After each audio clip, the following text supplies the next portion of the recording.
안녕하세요. 저는 국가평생교육진흥원 원장을 맡고 있는 강대중입니다. 서울대학교 교육학과에서 평생교육으로 학생들 가르치는 일을 했습니다. 평생교육 전공하면서 늘 국가의 평생교육 정책에 관심을 가져왔기 때문에 이 원장 일 맡아서 조금 더 우리나라 평생교육의 전반적인 정책이 확장되고 더 효율적으로 집행될 수 있도록 노력하고 있습니다.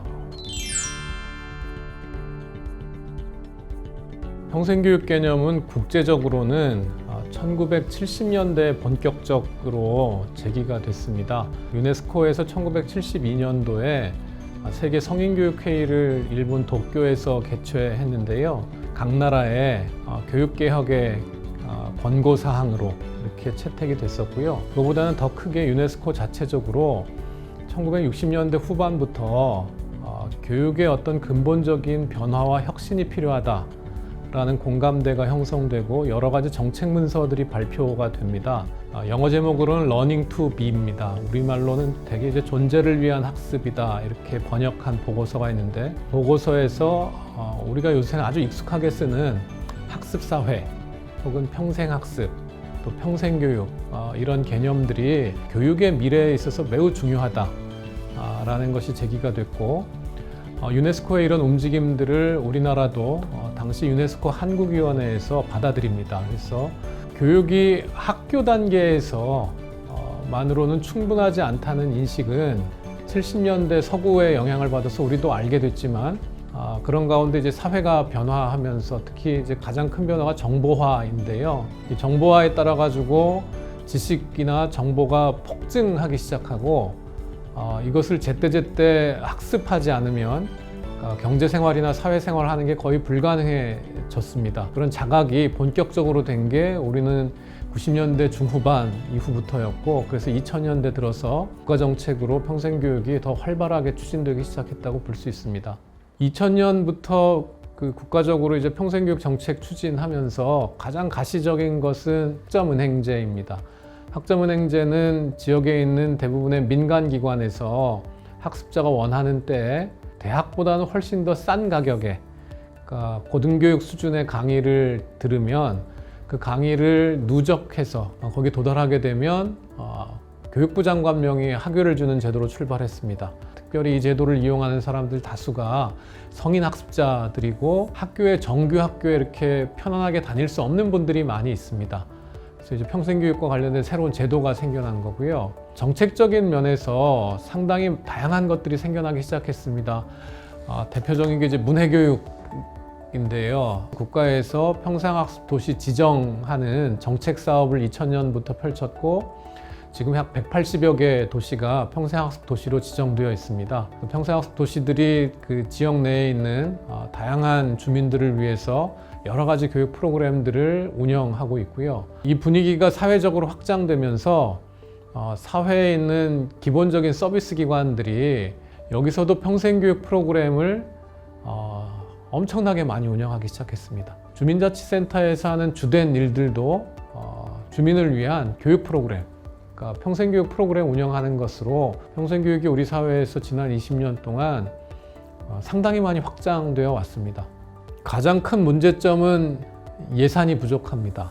국고에서 2021년 기준으로 한 60억 정도, 그리고 지방자치단체들이 또 한 5, 60억 정도, 이렇게 해서 100억 조금 넘는 돈을 이제 성인 비문해자들을 위한 문해교육으로 쓰거든요.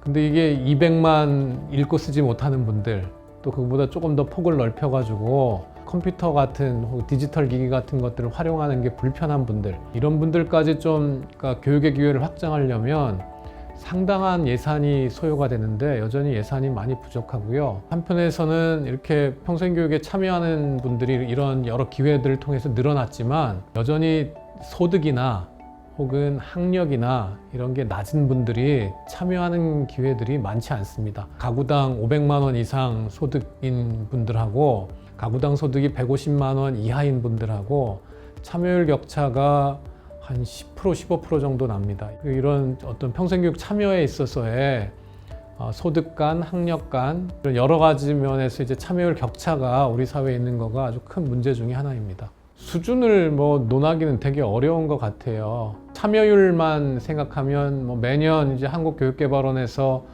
평생학습 참여 실태 조사를 하는데, 참여율 조사를 보면 우리나라가 한 40% 정도 되는 걸로 조사가 됩니다. 서구의 선진국들, 특히 유럽의 이제 우리가 아는 복지국가들이라고 하는 나라들에 비하면 여전히 좀 15%에서 20% 정도 낮은 수준이고요. 그러니까 참여율 차원에서 보면 선진국은 아니다, 이렇게 얘기할 수 있고요.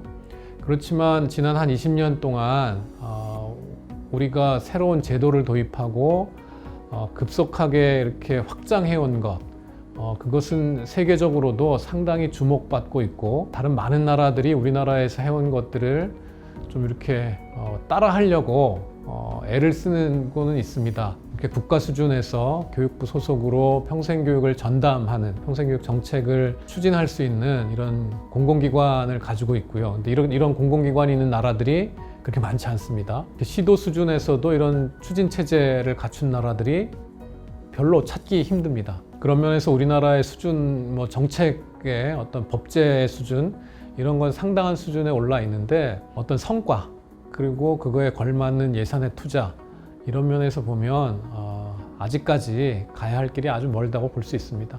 또 우리나라 같은 경우는 일자리나 이제 공부 때문에 지역을 떠나는 사람들이 아주 많습니다. 근데 지역에서 살고 계신 분들이 지역에 더욱 애착을 갖고 살 수 있게 해주는 것, 그게 제일 중요한 게 결국 저는 평생교육이 그 역할도 감당해야 된다고 생각합니다. 지역에 계신 그 소위 어르신들이 평생교육에 더 많이 참여하시면 훨씬 더 건강하게 노후를 보내실 수 있고, 그분들이 이제 공부하면서 어떤 인지 능력도 계속 유지하시고, 또 공부 같이 하면서 만난 이웃들하고 더 유대 관계를 돈독하게 할 수 있고, 그래서 지역사회가 건강해질 수 있는 그런 방법이 평생교육이 해야 할 어떤 역할이라고 생각합니다. 지역 평생교육 활성화를 위해서 지역의 여러 자원들과 좀 연계 협력하는 것이 더 활발하게 노력해야 될 거라고 생각합니다. 가령 학교의 유휴시설들을 좀 활용하기도 해야 되겠고, 모든 지역에 대학이 있진 않지만 대학이 있는 곳들이 있습니다. 그러면 지역에 있는 대학은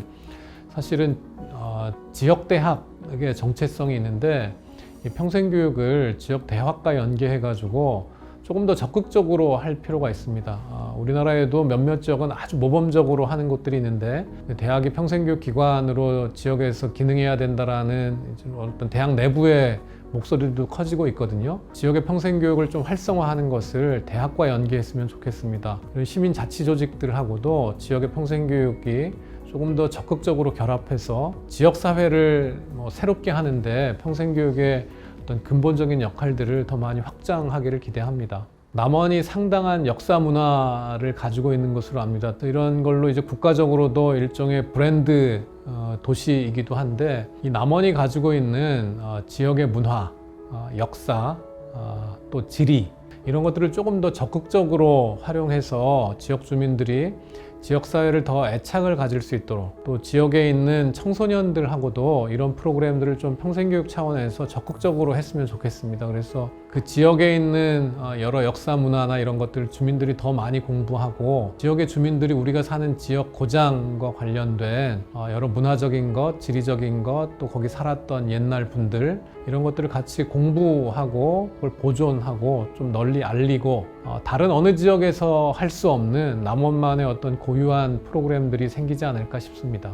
국가도 그렇고 지방도 그렇고 평생교육에 대해서 정부 차원에서는 예산을 확장할 필요가 있습니다.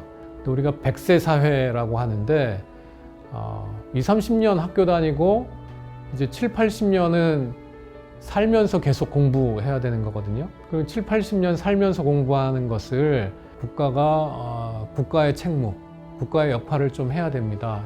우리 헌법에도 있습니다. 국가가 평생교육을 진흥해야 한다. 그러니까 국가가 평생교육 진흥하는 걸 의무로 헌법에 규정하고 있거든요. 이 역할을 좀 더 적극적으로 해야 될 필요가 있을 것 같습니다. 제가 생각하는 평생학습은 삶에서 길어 올린 학습입니다. 우리의 삶과 생활과 인생에서 많은 배울 것들이 있습니다. 그 삶에서 길어 올린 학습이 평생학습이라고 생각합니다.